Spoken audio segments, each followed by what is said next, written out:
Everyone knows the story of David and Goliath, the small shepherd boy against the giant champion. But the real story isn't about the size of the fighters. It's about the size of their faith. While Goliath trusted in his spear and shield, David came with a different kind of armor, unwavering trust in God. He saw not a giant he couldn't defeat, but a challenge God would help him overcome. When David picked up that simple stone, he wasn't just aiming at a giant's head. He was casting a vote for faith over fear. He showed us that our battles aren't won by our own strength, but by the strength we find when we place our trust in something greater than ourselves. So when you face your own giants, remember David. It's not the size of the problem that matters, but the size of your faith. We often picture Moses as the great prophet who parted the Red Sea, but at the burning bush he was a man filled with doubt. "Who am I?" he asked, feeling unworthy to lead his people. God didn't choose Moses for his confidence. He chose him for his humble heart. Through every trial, from the plagues that humbled a mighty Pharaoh to the long journey in the desert, Moses learned to rely not on his own strength, but on God's. The parting of the sea wasn't Moses' miracle. It was a testament to his obedience. He simply held up his staff and trusted. This story teaches us that God doesn't always call the qualified, He qualifies the called. He sees the leader within the shepherd and asks only for our trust to do the impossible. Joseph's story begins with betrayal, a beloved son sold into slavery by his own brothers. He was thrown into a pit, falsely accused and forgotten in a prison.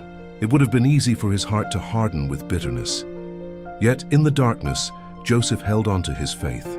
He understood that even when men intend evil, God can turn it for good. Years later, when he stood as a powerful ruler before the very brothers who had wronged him, he didn't see enemies to punish. He saw a family to be saved and a divine plan fulfilled. "You intended to harm me," he told them, "but God intended it for good." Joseph's story is the ultimate testament to forgiveness, showing us that our greatest trials can become the source of our greatest purpose. In a world drowning in its own corruption, God saw one man who walked a different path: Noah. He was a righteous man in a time of wickedness. When God saw the world's brokenness, He chose Noah for an impossible task: to build a massive ark on dry land. There were no clouds, no sign of rain, only the laughter and scorn of his neighbors. They saw a fool building a ship to nowhere. But Noah saw a promise from God. Plank by plank, he built not just a vessel of wood, but a testament to his unwavering faith. The ark wasn't just about surviving a flood. It was about carrying hope into a new world. Noah's story reminds us that true faith isn't about understanding the whole plan. It's about trusting the one who made it and taking the first step in obedience, even when everyone else calls you a fool. In the heavy silence that followed the cross, hope seemed lost. The disciples were scattered, hiding in fear, their world shattered. The tomb was sealed, a final, cold statement of defeat. But the story was not over. In the quiet hours of dawn on the third day, the very foundations of the world were shaken.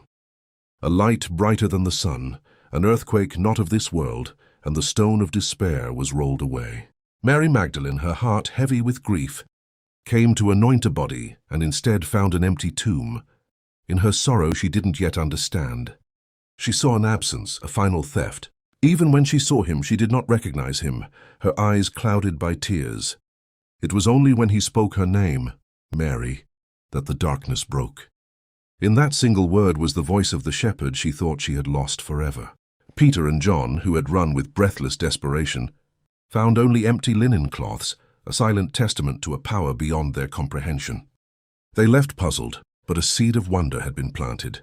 Later, in a room locked against the world, Jesus stood among them.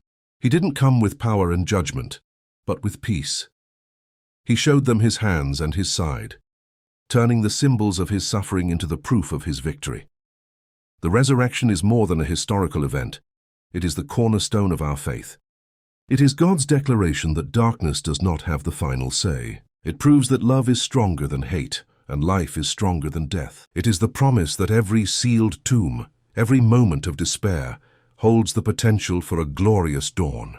It is the reason we can face our own endings not with fear, but with unwavering hope in the life that is to come.